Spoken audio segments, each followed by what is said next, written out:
ஆக்சுவலாக இதுதான் வந்து இன்றைக்கி வந்து ரயில்வே சைடு வந்து ரிலீஸ் பண்ண ஷார்ட் நோட்டீஸ். எவ்வளோ வேக்கன்சி, அதுக்கப்புறமா வந்து நோட்டிஃபிகேஷன் எப்போ ரிலீஸ் ஆக போகுது, என்ன ஏஜ் லிமிட்டு, அதுக்கப்புறமா வந்து பார்த்திங்கன்னா என்னென்ன போஸ்டிங் இருக்குது எல்லாமே வந்து தெளிவாக இந்த நோட்டீஸ்லேயே சொல்லிட்டாங்க. சரிங்களா? ஸோ இந்த வீடியோ வந்து நீங்கள் வந்து ஸ்கிப் பண்ணாமல் பாருங்கள். உங்கள் மைண்டுக்குள்ளே ஒரு டவுட் இருக்கும். சரிங்களா? இந்த எக்ஸாமுக்கு அப்ளை பண்ணுறவங்களுக்கு எல்லாருக்குமே ஒரு டவுட் இருக்கும். ஸோ எல்லாமே வந்து கிளியர் ஆயிரும் உங்களுக்கு இந்த வீடியோ எண்டில். ஆக்சுவலாக இந்த நோட்டீஸில் என்ன சொல்லியிருக்காங்கன்னா 2 நோட்டிஃபிகேஷனாக வரும் உங்களுக்கு. சென் நம்பர் 6, சென் நம்பர் 7 அப்படின்னு சொல்லி 2 நோட்டீஸாக வரும். சென் நம்பர் 6 அப்படின்னு சொல்கிறது வந்து டிகிரி, நீங்கள் ஒரு டிகிரி முடிச்சிருக்கீங்கன்னா நீங்கள் வந்து அதாவது அக்டோபர் மாதம் 21 உங்களுக்கு ஒரு நோட்டிஃபிகேஷன் வரும். சரிங்களா? அக்டோபர் மாதம் 21 நவம்பர் மாதம் 20 வரைக்கும் நீங்கள் வந்து அப்ளை பண்ணிக்கலாம். இதுவே நீங்கள் வந்து ஒரு 12th முடிச்சிருக்கீங்க. சரி, நான் முதல்ல டிகிரி லெவலில் என்னென்ன போஸ்டிங் இருக்குது எல்லாம் எக்ஸ்பிளைன் பண்ணிடுறேன். அதுக்கப்புறம் 12th முடித்தவங்களுக்கு போகலாம். டிகிரினா நீங்கள் எனி டிகிரி முடிச்சிருக்கலாம். சரிங்களா? ஆனால் டிப்ளமா முடிச்சிருந்தவங்க எலிஜிபிள் கிடையாது. நீங்கள் டிப்ளமா முடித்து இன்ஜினியரிங் முடிச்சிருந்தீங்கன்னா எலிஜிபிள். அதே மாதிரி டிகிரியில் என்ன டிகிரியாக வேணா இருக்கலாம், பிரச்சனை இல்லை. நீங்கள் வந்து எலிஜிபிள், அப்ளை பண்ணலாம். இந்த டிகிரி லெவல் போஸ்டிங்கில் என்னென்ன வேகன்சி இருக்குது அப்படின்னு பார்த்தீங்கன்னா, chief commercial come ticket supervisor, CCTS அப்படின்னு சொல்லுவாங்க. இதுக்கு வந்து இனிஷியல் பே வந்து 35,400 போட்டிருக்கு. அப்போ உங்கள் இன்ஹேண்ட் சேலரி 35,400 தானா அப்படின்னு கேட்டிங்கன்னா கிடையாது. லெவல் 6 போஸ்டிங் இது. CCTS, அதுக்கப்புறம் ஸ்டேஷன் மாஸ்டர், இது ரெண்டுமே லெவல் 6 போஸ்ட்டு. மொத்தம் டிகிரி லெவலில் 6 வேகன்சி வருது. அதுக்கப்புறமா வந்து goods train manager, junior accounts assistant cum typist, senior clerk cum typist, traffic assistant சொல்லி மொத்தம் 6 போஸ்ட் இருக்குது. இது எல்லாமே வந்து டிகிரி முடித்தவங்க அப்ளை பண்ணிக்கலாம்.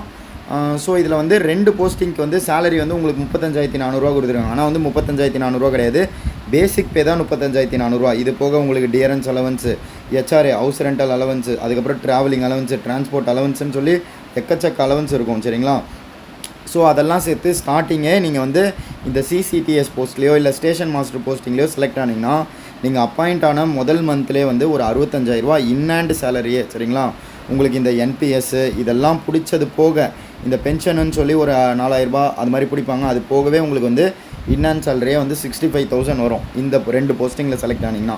இந்த 2 போஸ்டிங் என்ன அப்படின்னு பார்த்தீங்கன்னா, இந்த CCTS இது கீழே என்ன வரும்னு பார்த்தீங்கன்னா, இந்த டிக்கெட் கவுண்டர், அதாவது டிக்கெட் இஷ்யூ பண்ணுவாங்க பார்த்தீங்களா, அன்ரிசர்வ் டிக்கெட் கொடுப்பாங்களே, அதுக்கப்புறமா வந்து ரிசர்வேஷன் டிக்கெட் இஷ்யூ பண்ணுறது, அதுக்கப்புறமா வந்து பார்சல் ஆஃபீஸு, கூட்ஸு, அதுக்கப்புறமா வந்து இந்த டிக்கெட் செக்கிங்லேயே ஸ்டேஷனில் ஒர்க் பண்ணுற TTE, ட்ரெயினில் TTE, அதுக்கப்புறம் ஸ்டேஷனில் வந்து TC, இது எல்லாமே இந்த CCTS அப்படின்ற போஸ்டிங்கில் செலக்ட் ஆனிங்கன்னா இதில் எது வேணுமோ நீங்கள் சூஸ் பண்ணிக்கலாம்.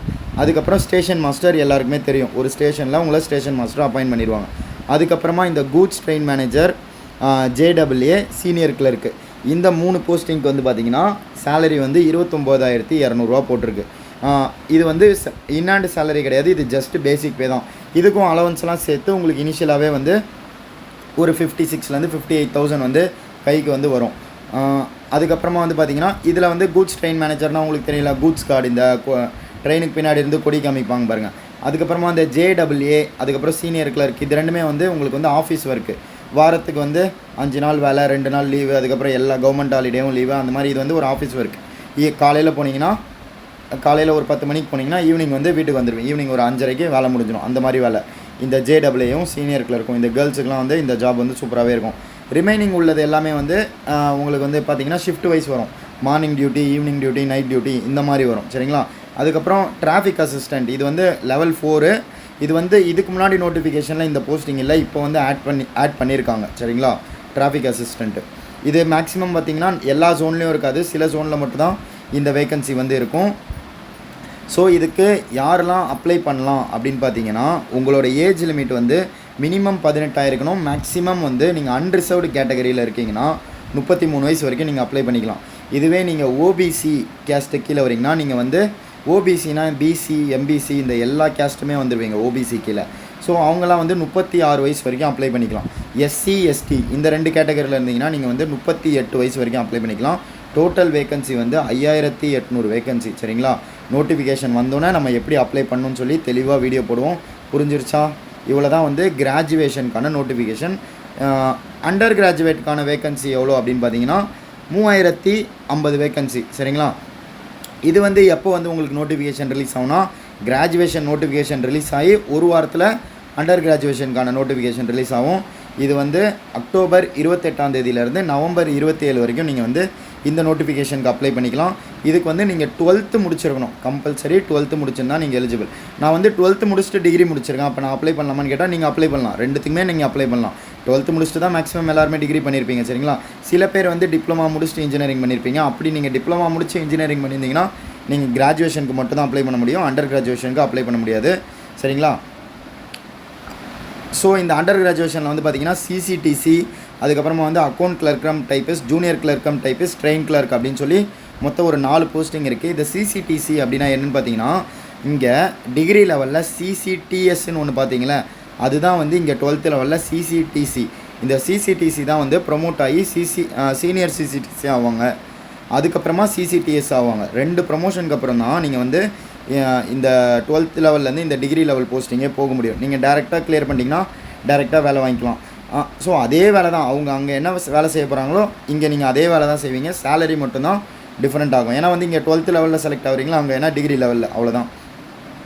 அதுக்கப்புறம் இந்த accounts clerk cum typist, junior clerk cum typist, train clerk, இது 3மே வந்து லெவல் 2க்கான போஸ்ட். லெவல் 2னா இதுக்கு வந்து சேலரி வந்து லெவல் 3யை கம்பேர் பண்ணும்போது கொஞ்சம் வந்து கம்மியாக இருக்கும். கொஞ்சம் கம்மினா இதுக்குமே எவ்வளோ இருக்கும் உங்களுக்கு, இன்னாண்டு ஸ்டார்டிங்கே வந்து ஒரு 43, 44 மாதிரி அந்த ரேஞ்சில் தான் இருக்கும் சரிங்களா. இது எல்லாமே நான் வந்து கரண்ட்டில் உள்ள சேலரியை வச்சு சொல்கிறேன். அடுத்த வருஷம் வந்து பே கமிஷன் போட போகிறாங்க. இந்த நோட்டிஃபிகேஷன் வந்து விட்டு ப்ராசஸ் முடிய வந்து எப்படியுமே அடுத்த வருஷம் ஆயிரும். ப்ராசஸ் முடிஞ்சு எல்லாமே நடந்து உங்களுக்கு அப்பாயின்மெண்ட் போடுறதுக்கு. ஸோ அப்படி இருக்கும் போது உங்களுக்கு வந்து பே கமிஷன் எல்லாமே இம்ப்ளிமெண்ட் ஆகிருக்கும். அப்போ வந்து சேலரி வந்து நான் இப்போ சொன்ன பார்த்தீங்களா, உங்களுக்கு வந்து சிசிடிஎஸ் ஸ்டேஷன் மாஸ்டர்னா 65,000 வரும். அதுக்கப்புறம் கூட்ஸ் கார்டு, ஜேடபிள்யூ சீனியர் கிளர்க்னா ஒரு 56,000 57,000 வரும். ஸோ அடுத்த வருஷம் வந்து சேலரி ஹைக் ஆகிட்டோன்னா 65,000க்கு மேலே நான் சொல்கிறத காட்டிலும் எக்ஸ்ட்ரா வந்து ஒரு 5,000 7,000 எக்ஸ்ட்ரா தான் வரும். ஸோ பே கமிஷன் போட்டால் எல்லா சென்ட்ரல் கவர்மெண்ட் எம்ப்ளாயோட சேலரியும் ஏறும் சரிங்களா. ஸோ அதனால் மேக்ஸிமம் வேகன்சி யூஸ் பண்ணி எக்ஸாம் கிளியர் பண்ணி உள்ளே வர பாருங்கள். அதே மாதிரி 12th லெவலுக்கு வந்து பார்த்திங்கன்னா நீங்கள் வந்து யூஆர் கேட்டகரியில் வரீங்கன்னா 30 வயசு வரைக்கும் நீங்கள் வந்து அப்ளை பண்ணிக்கலாம். ஓபிசியில் வரீங்கன்னா 33 வயசு, எஸ்சி எஸ்டியில் வரீங்கன்னா 35 வயசு வரைக்கும் அப்ளை பண்ணிக்கலாம். இதுக்கான செலெக்ஷன் ப்ராசஸ் என்ன அப்படின்னு பார்த்தீங்கன்னா, ப்ரிலிம்ஸு மெயின்ஸு சரிங்களா.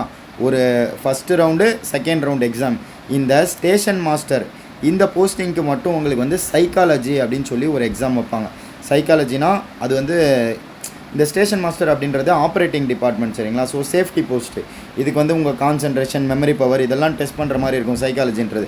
ஸோ எக்ஸ்ட்ரா ஒரு ரவுண்டு வரும், 3 ரவுண்டு வரும். அதுக்கப்புறம் இந்த ஜேடபிள்யூ சீனியர் கிளர்க், இந்த டைப்பிங் போஸ்ட்லாம் இருக்கலாம், ஆஃபீஸ் ஒர்க்லாம் சொன்னாலும் அதுக்கெலாம் வந்து 2 லெவல் எக்ஸாம் முடிச்சக்கப்புறம் டைப்பிங் ஒன்று வைப்பாங்க, டைப்பிங் எக்ஸாம் ஒன்று வைப்பாங்க. ஸோ டேரெக்டாக உங்களுக்கு எந்தெந்த போஸ்டிங்க்கு 3 ரவுண்டுன்னு பார்த்தீங்கன்னா, station master, JW senior clerk degree லெவலில் இந்த 3 எக்ஸாமுக்கும் 3 ரவுண்டு இருக்கும். அதே மாதிரி 12th லெவலில் பொறுத்த வரைக்கும் accounts clerk cum typist, junior clerk cum typist, இது 2த்துக்குமே வந்து 3 லெவல் இருக்கும். 2 லெவல் எக்ஸாமு. டைப்பிங் சைக்காலஜிலாம் வந்து பெருசாக வந்து பிரச்சனை இருக்காது, ஈஸியாக தான் இருக்கும். எக்ஸாம் தான் மெயினான விஷயமே சரிங்களா. மற்ற இந்த ஆப்டிடியூட், ரீசனிங்கு, ஜென்ரல் அவேர்னஸ்ன்னு எக்ஸாம் எழுதுகிறோம் பார்த்தீங்களா, அதுதான் டஃப்பு. இந்த டைப்பிங் சைக்காலஜிலாம் ஓரளவுக்கு நம்ம வந்து ஒரு 2 மாதம் 1 மாதம் கஷ்டப்பட்டாலே ஈஸியாக வந்து கிளியர் பண்ணிடலாம். இந்த மற்ற போஸ்ட்டுலாம் இருக்குல்ல, சிசிடிஎஸ் டிகிரி லெவலில், அதுக்கப்புறம் கூட்ஸ் கார்டு, இதெல்லாமே வந்து 2 ரவுண்டு ப்ரிலிம்ஸு மெயின்ஸு முடித்த உடனே மெயின்ஸ் கட் ஆஃப் கிளியர் பண்ணியிருந்தீங்கன்னா அதுக்கப்புறம் உங்களுக்கு டாக்குமெண்ட் வெரிஃபிகேஷன் வைப்பாங்க டேரெக்டாக. அதுக்கப்புறம் மெடிக்கல் செக்அப் பண்ணி வேலை. அதே தான் இங்கே 12th லெவலில் பொறுத்த வரைக்கும் சிசிடிசி இருக்குல்ல, சிசிடிசி, ட்ரெயின் கிளர்க், இதுக்கெல்லாமே வந்து 2 லெவல் எக்ஸாமு. அதை பாஸ் பண்ணிட்டீங்கன்னா அதுக்கப்புறமா வந்து டேரெக்டாக உங்களுக்கு டாக்குமெண்ட் வெரிஃபிகேஷன், அதுக்கப்புறமா மெடிக்கல் டெஸ்ட் வச்சு உங்களுக்கு வந்து அப்பாயின்மெண்ட் போட்டுருவாங்க. இவ்வளோ தான் இந்த நோட்டிஃபிகேஷனு. இதில் உங்களுக்கு வேறு என்ன டவுட் வரும்னா, எப்படி படிக்கலாம் அப்படின்ற டவுட்டு ஒன்று இருக்கும். இந்த எக்ஸாமுக்கு என்ன சிலபஸ் அப்படின்ற ஒரு டவுட் இருக்கும். இதுக்கு வந்து ஆப்டிடியூட், ரீசனிங், அதுக்கப்புறமா வந்து பார்த்திங்கன்னா science, history, polity, geography, economy, current affairs, இந்த டெய்லி நியூஸ் வருதுல, ஸ்போர்ட்ஸ் பற்றி, அதுக்கப்புறமா வந்து மினிஸ்ட்ரி பற்றி, ஸோ இந்த மாதிரி கரண்ட் நியூஸ்லாம் வந்து கேட்பாங்க. ஸோ கரண்ட் அஃபேர்ஸ் வரும். இதெல்லாம் தான் இந்த எக்ஸாமுக்கான சிலபஸ்ஸு. இதுக்கு வந்து நீங்கள் வந்து இப்போத்துலேருந்தே படிங்க. இதுக்கு முன்னாடியே ஆக்சுவலாக வந்து நிறைய பேர் வந்து போன வருஷத்துக்கான எக்ஸாம் கொடுத்துருப்பாங்க. 1 வருஷமாக படிப்பாங்க, 2 வருஷமாக படிப்பாங்க. அவங்களுக்குலாம் வந்து இந்த எக்ஸாம் ப்ராசஸ் எல்லாமே தெரியும். புதுசாக இருக்கவங்களுக்கு எப்படி படிக்கணும், எப்படி இந்த ஆக்சுவலாக வந்து நீங்கள் லாஸ்ட்டாக நோட்டிஃபிகேஷன் வந்ததுக்கப்புறம் படிச்சிக்கலாம் அப்படின்னு நினச்சிங்கன்னா, ஏன்னா வந்து டைம் வந்து ரொம்ப கம்மியாக தான் கொடுப்பாங்க. நோட்டிஃபிகேஷன் அப்ளை பண்ண டேட்லேருந்து ஒரு 3 மாதத்தில் ப்ரிலிம்ஸ் வைப்பாங்க. அதுக்கப்புறம் அடுத்த ஒரு 3 மாதத்தில் மெயின்ஸ் வைப்பாங்க. அந்த 6 மாதத்தில் ப்ராசஸை முடிக்கும் போது நமக்கு வந்து அப்போ படிக்க டைம் இருக்காது. இப்போலேருந்தே ஸ்டார்ட் பண்ணுங்கள். நீங்கள் புதுசாக படிக்கிறீங்கன்னா நோட்டிஃபிகேஷன் வந்ததுக்கப்புறம் அப்ளை பண்ணிவிட்டு கம்பல்சரி நோட்டிஃபிகேஷன் வரப்போகுது, அவ்வளோதான், டேட்லாம் விட்டாங்க பாருங்கள். ஸோ அதனால் இப்போதுலேருந்தே படிக்க ஆரம்பிங்க. நீங்களே கூட ஆன்லைனில் சர்ச் பண்ணிங்கன்னா நிறைய இருக்கும். யூடியூப்பில் மேக்ஸ் தனித்தனியாக உட்காந்து பார்க்கலாம், ஆப்டிடியூட், ரீசனிங், கரண்ட் அஃபேர்ஸ்ன்னு சர்ச் பண்ணி நீங்கள் பார்க்கலாம். அப்படி இல்லை நான் பஞ்சாக எனக்கு ஒரு கோர்ஸாக வேணும் அப்படின்னு நினச்சிங்கன்னா கூட ப்ளே ஸ்டோர் போங்க, ரயில்வேஸ் தமிழ் அப்படின்னு சொல்லி ஆப் இருக்கும் சரிங்களா. கூகுள் ப்ளே ஸ்டோர் போய் ரயில்வேஸ் தமிழ் அப்படின்னு சொல்லி அடிங்க, நம்மளோட ஆப் வரும். அந்த ஆப்பை டவுன்லோட் பண்ணுங்கள், அதில் ரிஜிஸ்டர் பண்ணுங்கள். அதில் வந்து உங்களுக்கு கம்ப்ளீட் கோர்ஸ் இருக்கும். அந்த கோர்ஸை வந்து ஃபாலோ பண்ணுங்கள் சரிங்களா. அந்த கோர்ஸில் வந்து உங்களுக்கு கிளாஸஸ், எல்லா கிளாஸஸும் இருக்கும், எல்லா சப்ஜெக்ட்கான கிளாஸஸ் ப்ளஸ் டெஸ்ட் சீரியஸ். அந்த எக்ஸாம் உங்களுக்கு ரியல் எக்ஸாம் எப்படி இருக்கும் அந்த மாதிரி உங்களுக்கு வந்து ஒரு 800+ டெஸ்ட் சீரியஸ் வந்து மாடல் டெஸ்ட் வந்து இருக்கும். ஸோ கிளாஸஸ், டெஸ்ட் சீரியஸ் எல்லாமே இன்க்ளூட் ஆகி கோர்ஸ் இருக்கும். அந்த கோர்ஸை பர்ச்சேஸ் பண்ணி ஃபாலோ பண்ணுங்கள். அதுவே வந்து உங்களுக்கு வந்து ப்ரிலிம்ஸ் மெயின்ஸுக்கு வந்து போதுமான அளவுக்கு இருக்கும் சரிங்களா. வேறு ஏதாவது டவுட்னா கமெண்ட் பண்ணுங்கள், மேக்ஸிமம் நான் முடிஞ்ச அளவுக்கு ரிப்ளை பண்ணுறேன். அதே மாதிரி கூடிய சீக்கிரம் வந்து ஒரு லைவ் வந்து ஒன்று வைப்போம். ஏன்னா வந்து எல்லா கமெண்ட்ஸு நிறைய மெசேஜ் வருது நோட்டிஃபிகேஷன் வந்ததில், இந்த ஷார்ட் நோட்டீஸ் வந்ததுலேருந்து. ஸோ எல்லாருக்குமே வந்து இண்டிவிஜுவலாக வந்து ரிப்ளை பண்ண முடியல.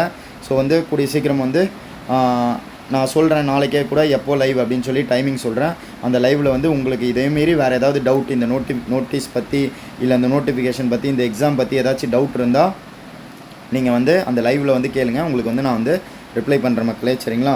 ஃபர்தர் அப்டேட்ஸ்க்கு நம்மளோட பேஜை ஒரு ஃபாலோ பண்ணி வச்சுக்கோங்க, சப்ஸ்கிரைப் பண்ணி வச்சுக்கோங்க. அப்போ தான் நம்ம இந்த நோட்டிஃபிகேஷன் ரிலீஸ் ஆனதுக்கப்புறம் அப்ளை பண்ணுற வீடியோலாம் போடும்போது மறக்காமல் நீங்கள் அப்ளை பண்ணுவீங்க சரிங்களா. ஒரு ஃபாலோ போட்டு வச்சுக்கோங்க மக்களே. Bye bye, take care.